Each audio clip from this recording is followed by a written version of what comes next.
ಎಲ್ಲಿದ್ದೀರಿ ಬುರುಡೆ ಮೀಡಿಯಾಗಳೇ? ಎಲ್ಲಿ ಹೋದ್ರಿ? ಸೈಲೆಂಟ್ ಆಗೋದ್ರಲ್ಲ. ಪ್ಯಾನಲ್ ಡಿಸ್ಕಷನ್ಗಳಿಲ್ಲ, ವರದಿಗಳಿಲ್ಲ, ನಿಮ್ಮದೇ ಆದಂತಹ ನೆರೇಟಿವ್ಗಳಿಲ್ಲ.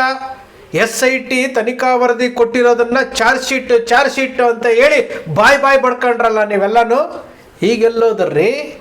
ಈ ರಾಜ್ಯದ ಗೃಹ ಸಚಿವರು G. ಪರಮೇಶ್ವರ್ ಅವರು ಹೇಳ್ತಾ ಇದ್ದಾರೆ, SIT ಇನ್ನು ತನಿಖೆ ಪೂರ್ತಿ ಮಾಡಿಲ್ಲ, ಚಾರ್ಜ್ ಶೀಟ್ ಸಲ್ಲಿಸಿಲ್ಲ, ಇನ್ನು ಸಾಕ್ಷಿಗಳನ್ನು ಕಲೆ ಆಗ್ತಾ ಇದೆ, ಇನ್ನೂ ಪೂರ್ತಿ ಆಗಿಲ್ಲ ಅಂತೇಳಿ ಮೀಡಿಯಾಗಳ ಮುಂದೆ ಹೇಳ್ತಾ ಇರುವಂಥದ್ದು. ನಿಮ್ಮಗಳ ಮುಂದೆ ಮೀಡಿಯಾ ಅಂದರೆ ನಿಮ್ಮಗಳ ಮುಂದೆ ನಿಮಗೆ ಕೆನ್ನೆಗೆ ರಪ ಅಂತೇಳಿ ನೀವೇ ಓಡ್ಕೊಳ್ಳುವಂಥ ಸ್ಟೇಟ್ಮೆಂಟನ್ನು ಗೃಹ ಸಚಿವರು ಕೊಟ್ಟಿದ್ದಾರೆ. ನಿಮಗೆ ಕಿಂಚಿತ್ತಾದರೂ ನೈತಿಕತೆ ಅನ್ನೋದಿದ್ದರೆ ಹಿಂದೆ ಮಾಡಿದ್ರಲ್ಲ. SIT ಬೆಳ್ತಂಗಡಿ ನ್ಯಾಯಾಲಯಕ್ಕೆ 90 ದಿವಸಗಳ ಒಳಗಡೆ ಚಾರ್ಜ್ ಶೀಟ್ ಸಲ್ಲಿಸಬೇಕಾಗಿತ್ತು. ತನಿಖಾ ವರದಿ ಭಾಗಶಃ ತನಿಖಾ ವರದಿಯನ್ನು ಕೊಟ್ಟಿದ್ದ ತಕ್ಷಣ ಯಾವ ರೀತಿ ಬ್ರೇಕಿಂಗ್ ನ್ಯೂಸ್ಗಳನ್ನು ಕೊಟ್ರಿ? 6,000 ಪುಟಗಳಲ್ಲಿ 6 ಜನ ಬುರ್ಡೆ ಗ್ಯಾಂಗ್ನವರು, ಗಿರೀಶ್ ಮಟ್ಟಣ್ಣ, ಮಹೇಶ್ ಶೆಟ್ಟಿ ತಿಮ್ರೋಡಿ, ಜಯಂತ್, ಸಮೀರು, ಇವರೆಲ್ಲರೂ ಸಹ ಅರೆಸ್ಟ್ ಆಗ್ತಾ ಇದ್ದಾರೆ, ಎಲ್ಲರ ಮೇಲೆ ಚಾರ್ಜ್ ಶೀಟ್ ಆಗೋಯ್ತು ಅಂತೇಳಿ ಬಾಯ್ ಬಡ್ಕೊಂಡ್ರಲ್ಲ. ಇವತ್ತೇನಾಯ್ತು ರೀ? ಗೃಹ ಸಚಿವರು ಅಧಿಕೃತವಾಗಿ ಹೇಳ್ತಾ ಇದ್ದಾರೆ, ಏನೆಲ್ಲ ಡ್ರಾಮಾ ಮಾಡಿದ್ರಿ ನೀವು, ಏನೆಲ್ಲ ಡ್ರಾಮಾ ಮಾಡಿದ್ರಿ. ಸ್ವಲ್ಪನಾದರೂ ನೈತಿಕತೆ ಅನ್ನೋದು ಇದ್ದಿದ್ರೆ, ಸ್ವಲ್ಪನಾದರೂ ನಿಮಗೆ ಮೌಲ್ಯಗಳು ಅನ್ನೋದು ಇದ್ದಿದ್ರೆ ಪ್ರಾಮಾಣಿಕವಾಗಿ ವರದಿ ಮಾಡ್ತಾ ಇದ್ರಿ, ಸತ್ಯದ ಪರವಾಗಿ ನಿಲ್ತಾ ಇದ್ರಿ. ನಿಮಗೆ ಸತ್ಯನೂ ಬೇಕಾಗಿಲ್ಲ, ನ್ಯಾಯನೂ ಬೇಕಾಗಿಲ್ಲ, ನೀತಿನೂ ಬೇಕಾಗಿಲ್ಲ, ನಿಜಾಯಿತಿನೂ ಬೇಕಾಗಿಲ್ಲ. ನಿಮಗೆ ಬೇಕಾಗಿರುವುದು TRP ಕಮರ್ಷಿಯಲ್. ಯಾರನ್ನು ಉಳಿಸೋದಕ್ಕೋಸ್ಕರವಾಗಿ, ಹಣವಂತರನ್ನು ಉಳಿಸೋದಕ್ಕೋಸ್ಕರವಾಗಿ ಅವರ ಬಾಗಿಲು ಕಾಯುವಂತಹ ಮಾಧ್ಯಮಗಳಾಗಿ ಇವತ್ತು ಗೇಟ್ ಕೀಪರ್ಗಳಾಗಿದ್ದೀರಲ್ಲ. ಪ್ರಶ್ನೆ ಮಾಡ್ರಿ. ಇವತ್ತು ನಿರಂತರವಾಗಿ ಕೋರ್ಟ್ ಕಲಾಪಗಳು ನಡೀತಾ ಇದೆಯಲ್ಲ, ನಿರಂತರವಾಗಿ 74 UDRಗಳಿಗೆ FIR ಆಗಬೇಕು ಅಂತೇಳಿ ಕುಸುಮಾವತಿ ಅವರು ಸಲ್ಲಿಸಿದಂತಹ PAL, ಇದರ ಬಗ್ಗೆ ಯಾವುದಾದ್ರೂ ಸ್ಯಾಟಲೈಟ್ ಚಾನೆಲ್ಗಳು ಮಾತಾಡಿದ್ವಾ? ಪ್ಯಾನಲ್ ಡಿಸ್ಕಷನ್ಗಳಾದ್ವಾ? ಎಲ್ಲಿ? ಸೈಲೆಂಟ್ ಆಗೋಯ್ತಲ್ಲ. ರಿಪಬ್ಲಿಕ್ ಕನ್ನಡದವರು ಸೈಲೆಂಟ್ ಆಗೋದ್ರಲ್ಲ. ನಮ್ಮ ನ್ಯಾಯವಾದಿಗಳಾಗಿರುವಂಥ ಸ್ಮಿತಾ ರಂಗನಾಥ್ ಅವರು ಇನ್ನೂ ರಿಪಬ್ಲಿಕ್ ಕನ್ನಡದಲ್ಲಿ ಇದ್ದಾರಲ್ಲ. ಶೋಭಾ ಮಳವಳ್ಳಿಯವರು ಹೋಗಿ ಆಯಿತು, ಜಯಪ್ರಕಾಶ್ ಶೆಟ್ಟರು ಹೋಗಿ ಆಯಿತು, ಸ್ಮಿತಾ ರಂಗನಾಥ್ ಅವರು ಇನ್ನೂ ಇದ್ದಾರಲ್ಲ. ಅಡ್ವೊಕೇಟು ಅವರೇ, ಜಡ್ಜು ಅವರೇ, ಎಲ್ಲ ಅವರೇ. ಎಲ್ಲೋದ್ರು? ನಿಮ್ಮ ವಸಂತ ಗಿಳಿಯಾರೆಲ್ಲಿ? ಕಿರಿಕೀರ್ತಿಯಲ್ಲಿ? ಚಕ್ರವರ್ತಿ ಸೂಲಿಬೆಲೆಯಲ್ಲಿ? ಇವರೆಲ್ಲ ಎಲ್ಲಿ ಹೋದ್ರು? ಕುತ್ಕೊಂಡು ಚರ್ಚೆ ಮಾಡ್ತಿದ್ರಲ್ಲ, ಎಲ್ಲಿ ಹೋದ್ರಿ? 74 UDRಗಳ ಬಗ್ಗೆ ಸುದ್ದಿ ಇಲ್ಲ, ಚರ್ಚೆ ಇಲ್ಲ, ಪ್ಯಾನಲ್ ಡಿಸ್ಕಷನ್ಗಳಿಲ್ಲ. ಇವತ್ತು ಬೆಳ್ತಂಗಡಿ ನ್ಯಾಯಾಲಯದಲ್ಲಿ ಸಂತ್ರಸ್ತ ಅಂತ ಹೇಳಿದ್ದಂತಹ ವಿಚಾರಕ್ಕೆ ಇಲ್ಲಿ ಬಂದು ವಾದಗಳನ್ನು ಮಂಡಿಸಿರುವಂತಹ ವರದಿಗಳಿಲ್ಲ, ಸುದ್ದಿ ಇಲ್ಲ. ಮತ್ತು ಯಾವ ಥರ ಬೇಕು ನಿಮಗೆ? ಯಾವ ಥರ ಸುದ್ದಿಗಳು ಬೇಕು ನಿಮಗೆ? ಬುರ್ಡೆ ಗ್ಯಾಂಗ್ ಅಂತೆ, ಬುರ್ಡೆ ಗ್ಯಾಂಗ್ನವ್ರಿಗೆ ಅರೆಸ್ಟ್ ಆಗ್ತಾರಂತೆ, ಯೂಟ್ಯೂಬರ್ಸ್ಗಳಿಗೆ ಹಣ ಬರುತ್ತಂತೆ, ಸಮೀರ್ಗೆ ಎಲ್ಲ ವಿದೇಶಗಳಿಂದ ಹಣ ಬರ್ತಾ ಇದೆಯಂತೆ, ಎಲ್ಲ ಯೂಟ್ಯೂಬರ್ಸ್ಗಳಿಗೂ ಅವರ ಖಾತೆಗಳಿಗೆ ಹಣ ಬರ್ತಾ ಇದೆಯಂತೆ. ಆ ಯೂಟ್ಯೂಬರ್ಸ್ಗೆ ಇರುವಂತಹ ಬದ್ಧತೆ, ನೈತಿಕತೆ ನಿಮಗಿಲ್ದಂಗೆ ಆಯ್ತಲ್ರಿ, ನಿಮಗಿಲ್ದಂಗೆ ಆಯ್ತಲ್ಲ. ಏನು ಆಗೇ ಹೋಯ್ತು ಅನ್ನೋ ಥರ ಮಾತಾಡಿದ್ರಲ್ಲ.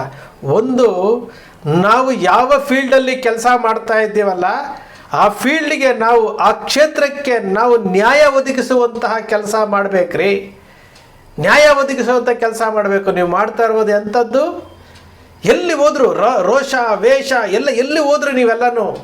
ಆ ರೋಷ ವೇಷಗಳನ್ನು ತೋರ್ಪಡಿಸಿದಂತಹ ಯಾವ ವರದಿಗಾರನೂ ಇಲ್ಲ, ಯಾವ ಎಡಿಟ್ರಿಗಳು ಇಲ್ಲ, ಯಾರೂ ಇಲ್ಲ. ಎಲ್ಲರೂ ಸೈಲೆಂಟ್ ಆಗೋದ್ರಲ್ಲ. ಎಲ್ಲಿ ಹೋದ್ರಿ ನೀವೆಲ್ಲನೂ? ಇದೇ ಕಣ್ರಿ ಸತ್ಯ, ಇದೇ ಸತ್ಯ. ಇದನ್ನೇ ಹೇಳ್ತಾ ಇರುವಂಥದ್ದು ಸತ್ಯಮೇವ ಜಯತೆ ಅಂತೇಳಿ.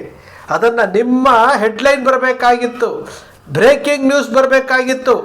74 ಅಸಹಜ ಸಾವುಗಳಿಗೆ UDR ಆಗಿದೆಯಲ್ಲ, ಅದಕ್ಕೆ FIR ಆಗಬೇಕು ಅಂತೇಳಿ ನಿಮ್ಮ ಚಾನಲ್ಗಳಲ್ಲಿ ಕೂತ್ಕೊಂಡು ಡಿಸ್ಕಷನ್ ಆಗಬೇಕಾಗಿತ್ತು. ಬಾಲನ್ ಅವ್ರನ್ನ ಕರೆಸಿ ಚರ್ಚೆ ಮಾಡಬೇಕಾಗಿತ್ತು. ಕುಸುಮಾವತಿ ಅವರು ಸಲ್ಲಿಸಿದಂಥ PAL ಬಗ್ಗೆ ಚರ್ಚೆ ಆಗಬೇಕಾಗಿತ್ತು. 74 ರೀ.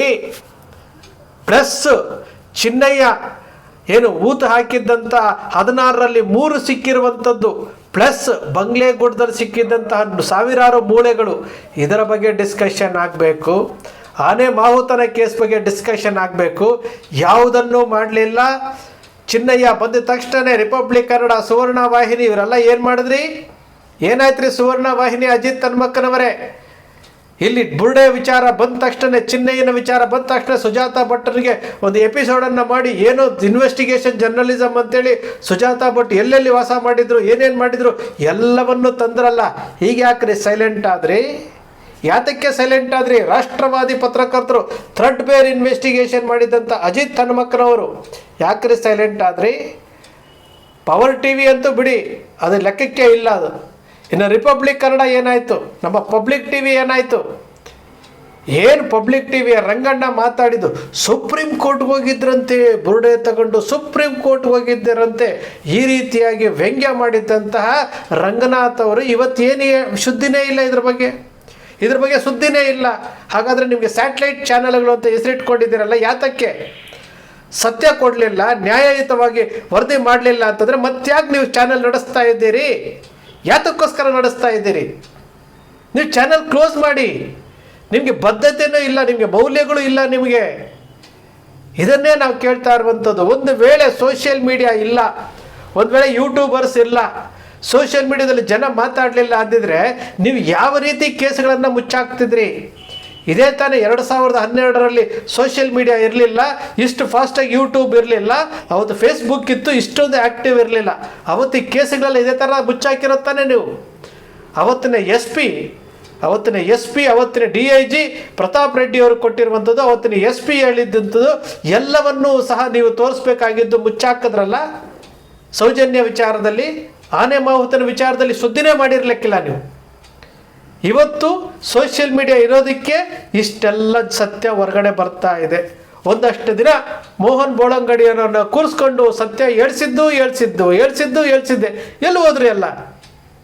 ಪಬ್ಲಿಕ್ ಮಿರರ್, ವಸಂತ್ ಗಿಳಿಯಾರ್ ಸತ್ಯ ಶೋಧನೆ ಏನಾಯಿತು ಮಗಳೇ? ಏನಾಯಿತು? ಧರ್ಮ ಸಂರಕ್ಷಣಾ ಸಭೆ ಏನಾಯಿತು?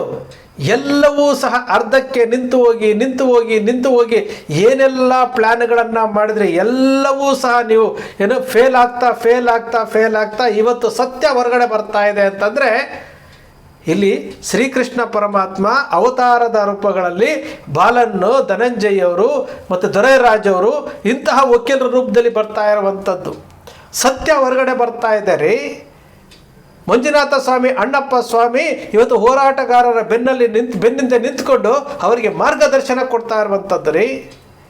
ಇಲ್ಲೇನು ನಡೆದೇ ಇಲ್ವಾ? ಇಲ್ಲೇನು ಆಗೇ ಇಲ್ವಾ? ಎಲ್ಲಿ ಹೋದರು? ಆ ಗ್ರಾಮ ಪಂಚಾಯಿತಿಯ ಮಾಜಿ ಅಧ್ಯಕ್ಷರು ಎಲ್ಲಿ ಹೋದರು? ಉಪಾಧ್ಯಕ್ಷರು ಪ್ರೆಸ್ ಮೀಟ್ ಮಾಡಿದ್ರಲ್ಲ, ಎಲ್ಲಿ ಹೋದರು? ಅವರೇ ಹಗ್ಗ ಕೊಟ್ಟು ಅವರೇ ಕೈ ಕಟ್ಟಿಸ್ಕೊಂಡ್ರಲ್ಲ.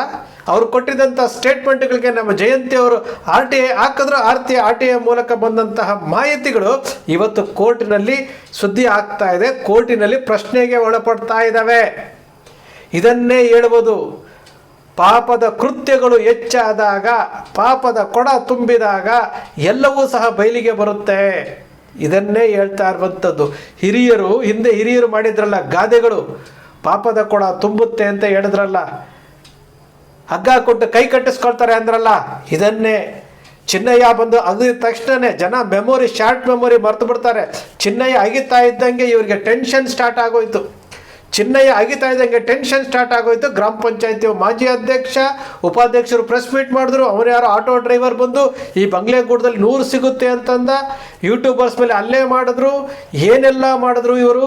ಪ್ರೆಸ್ ಮೀಟ್ಗಳನ್ನು ಮಾಡಿದ್ರು, ಮೀಡಿಯಾಗಳನ್ನು ಕರ್ಕೊಂಡು ಬಂದರು. ಇಷ್ಟೆಲ್ಲ ಮಾಡಿದ್ರಲ್ಲ ನೀವು. ಏನಾಯಿತು? ಕೊನೆಗೆ ಒಂದೊಂದಾಗಿ ಸತ್ಯ ಹೊರಗಡೆ ಬರ್ತಾ ಇದೆ. ಜನರಿಗೆ ಶಾರ್ಟ್ ಮೆಮೊರಿ ಅಂತೇಳಿ ಅವ್ರಿಗೂ ಗೊತ್ತಿದೆ. ಒಂದೇ ಒಂದು ಚಾನಲ್ ಆದರೂ, ಒಂದೇ ಒಂದು ಚಾನಲ್, TV9, ಸುವರ್ಣ ವಾಹಿನಿ, public TV, news 18, news first, guarantee news, ಯಾವುದೋ ರಿಪಬ್ಲಿಕ್ ಕನ್ನಡ, ಎಲ್ಲಿ ಹೋದ್ರಿ ನೀವೆಲ್ಲಾನು? ಎಲ್ಲಿ ಹೋದ್ರಿ? ಸೈಲೆಂಟ್ ಆಗಿಬಿಟ್ರಾ? ಸತ್ಯ ಹೊರಗಡೆ ಬರ್ತಾ ಇದೆಯಲ್ಲ, ನಮಗೇನು ಸುದ್ದಿ ಇಲ್ಲ ಅಂತನಾ? ಇದೇ ರೀ ಸತ್ಯ. ಈ ಕಲಿಯುಗದಲ್ಲೂ ಸಹ ಸತ್ಯ ಇದೆ ಅನ್ನೋದಕ್ಕೆ ಮಂಜುನಾಥ ಸ್ವಾಮಿ, ಅಣ್ಣಪ್ಪ ಸ್ವಾಮಿ ಇದ್ದಾರೆ ಅನ್ನೋದಕ್ಕೆ ಇದೊಂದು ಜೀವಂತ ಸಾಕ್ಷಿ. ಈ ಹೋರಾಟದ ಹಾದಿ ಮುಖವಾಡ ಕಳಚುವಂತಹ ಸಮಯ ಬಹಳ ಹತ್ರ ಆಗ್ತಾ ಇದೆ. ಒಂದೊಂದಾಗಿ ಬರುತ್ತೆ, ಒಂದೊಂದಾಗಿ ತಪ್ಪೇ ಮಾಡಿಲ್ಲ ಅಂತಂದ ಮೇಲೆ ಯಾಕ್ರಿ ಎದುರ್ಕೊಳ್ಬೇಕು? ಯಾಕ್ರಿ ಕೋರ್ಟ್ಗೆ ಹೋಗಿ ನಮ್ಮನ್ನು ಸೇರಿಸಿ ಅಂತ ಹೇಳಬೇಕು? ತಪ್ಪು ಮಾಡಿಲ್ಲ ತಾನೆ, ನಮಗೂ ಅದಕ್ಕೆ ಸಂಬಂಧ ಇಲ್ಲ ತಾನೆ, ಯಾತಕ್ಕೆ? ಒಂದು ವಿಚಾರ ಜನರಿಗೆ ಶಾರ್ಟ್ ಮೆಮೊರಿ ಅಂತ ಪದೇ ಪದೇ ಹೇಳ್ತೀನಿ. ಕೋಟಾ ಶ್ರೀನಿವಾಸ್ ಪೂಜಾರಿ ಅವರು MP ಆಗಿದಾರಲ್ಲ, ಏನು ಇಡಿ ತನಿಖೆಗೆ ಬರೆದ್ರಲ್ಲ, ಯೂಟ್ಯೂಬರ್ಸ್ ಮೇಲೆ ಏನು NI ತನಿಖೆಗೆ ಹೇಳಿದ್ರಲ್ಲ, ತನಿಖೆ ಮಾಡೋಕ್ಕೆ ಸಮೀರ್ ಬಗ್ಗೆ ಏನ್ರಿ ಆಯಿತು? ಕೋಟಾ ಶ್ರೀನಿವಾಸ್ ಪೂಜಾರಿ ಅವರು ಕಳಿಸಿರೋ ಲೆಟ್ರ್ ಏನಾಯಿತು? ವಚನಾನಂದಪುರಿ ಸ್ವಾಮೀಜಿ ಮಿಸ್ಟರ್ ಏನು ವಜ್ರದೇಹಿ ಸ್ವಾಮೀಜಿಯವರು ಕಾವಿ ಹಾಕ್ಕೊಂಡು ಹೋಗಿ ಅಮಿತ್ ಶಾನ ಭೇಟಿ ಮಾಡ್ಕೊಂಡ್ರಲ್ಲ, ಇವರು ಏನಾಯಿತು? ತನಿಖೆ ಆಯಿತಾ? ತನಿಖೆ ಆಗಲೇ ಇಲ್ವಲ್ಲ. ಮತ್ತು ಯಾವ ಇದಕ್ಕೋಸ್ಕರವಾಗಿ ದೆಹಲಿಗೆ ಹೋಗಿದ್ರಿ ಇವರು? ಯಾವುದಕ್ಕೋಸ್ಕರವಾಗಿ ಧರ್ಮ ಸಂರಕ್ಷಣಾ ಸಭೆ ಮಾಡಿದ್ರಿ ಇವರು? ಯಾವ ಧರ್ಮವನ್ನು ಉಳಿಸೋದಕ್ಕೆ? ಜಿ ಪರಮೇಶ್ವರ್ ಅವರು ಹೇಳ್ತಾ ಇದ್ದಾರೆ ತನಿಖೆನೇ ಆಗಿಲ್ಲ ಅಂತ. ಜಿ ಪರಮೇಶ್ವರ್ ಅವರು ಹೇಳ್ತಾ ಇದ್ದಾರೆ ಸಾಕ್ಷಿಗಳನ್ನು ಕಲೆ ಹಾಕ್ತಾ ಇದ್ದೀವಿ ಅಂತ. ಜಿ ಪರಮೇಶ್ವರ್ ಅವರು ಹೇಳ್ತಾ ಇರುವಂಥದ್ದು ಅಧಿಕೃತ ಮಾಹಿತಿ, ಇದ್ಯಾವುದೋ ಮೀಡಿಯಾದಲ್ಲಿ ಬಂದಿರುವಂಥದ್ದಲ್ಲ. ಸತ್ಯ ಗೆಲ್ಲುತ್ತೆ ಸ್ನೇಹಿತರೆ, ಹೊರಗಡೆ ಬಂದೇ ಬರುತ್ತೆ. ಅದಕ್ಕೆ ಪೂರಕವಾಗಿ ಇವತ್ತು ನಡೀತಾ ಇರುವಂತಹ ವಿದ್ಯಮಾನಗಳು ನಾನು ಪದೇ ಪದೇ ನಿಮ್ಮ ಅಕ್ಷರ ಮೀಡಿಯಾದಲ್ಲಿ ಹೇಳ್ತಾ ಇದ್ದೀವಿ. ಸುಳ್ಳು, ಅಧರ್ಮ, ಅನ್ಯಾಯ ತಾತ್ಕಾಲಿಕವಾಗಿ ನಿಮಗೆ ಸುಖ ಕೊಡುತ್ತೆ, ಆದರೆ ಸತ್ಯ ಅನ್ನೋದು ಲೇಟ್ ಆಗುತ್ತೆ, ಆದರೆ ಕರೆಕ್ಟಾದಂತಹ ನ್ಯಾಯ ಸಿಗುತ್ತೆ ಅನ್ನೋದಕ್ಕೆ ನಾವು ಗಮನಿಸ್ತಾ ನಾವು ಫಾಲೋ ಅಪ್ ಮಾಡ್ತಾ ಇರುವಂತಹ ಈ ಹೋರಾಟದ ಒಂದು ಭಾಗವಾಗಿ, ಈ ಹೋರಾಟದಲ್ಲಿ ನನ್ನದೂ ಸಹ ಒಂದು ಅಳಿಲು ಸೇವೆ ಅಂತೇಳಿ ನಾನು ಸಹ ಈ ಹೋರಾಟದಲ್ಲಿ ಇದ್ದೀನಿ ಅಂತ ನಾನು ಹೆಮ್ಮೆ ಪಡ್ತೀನಿ. ಸ್ನೇಹಿತರೆ, ನಿಮ್ಮ ಅಕ್ಷರ ಮೀಡಿಯಾ ಸೃಷ್ಟಿ ಮಾಡೋದಿಲ್ಲ, ಕಲ್ಪನೆ ಮಾಡೋದಿಲ್ಲ, ವಾಸ್ತವದ ವಿಚಾರವನ್ನು ವಿಶ್ಲೇಷಣೆ ಮಾಡುತ್ತೆ. ನಿಮ್ಮ ಅಕ್ಷರ ಮೀಡಿಯಾದ ವಿಶ್ಲೇಷಣೆ ನಿಮ್ಗೆ ಇಷ್ಟ ಆಯಿತು ಅಂದರೆ ಸಬ್ಸ್ಕ್ರೈಬ್ ಆಗಲಿಲ್ಲ ಅಂದರೆ ಸಬ್ಸ್ಕ್ರೈಬ್ ಮಾಡ್ಕೊಳ್ಳಿ, ಪಕ್ಕದಲ್ಲಿ ಕಾಣುವಂಥ ಬೆಲ್ ಐಕಾನ್ ಪ್ರೆಸ್ ಮಾಡಿ, ಶೇರ್ ಮಾಡಿ, ಪ್ರೋತ್ಸಾಹ ನೀಡಿ.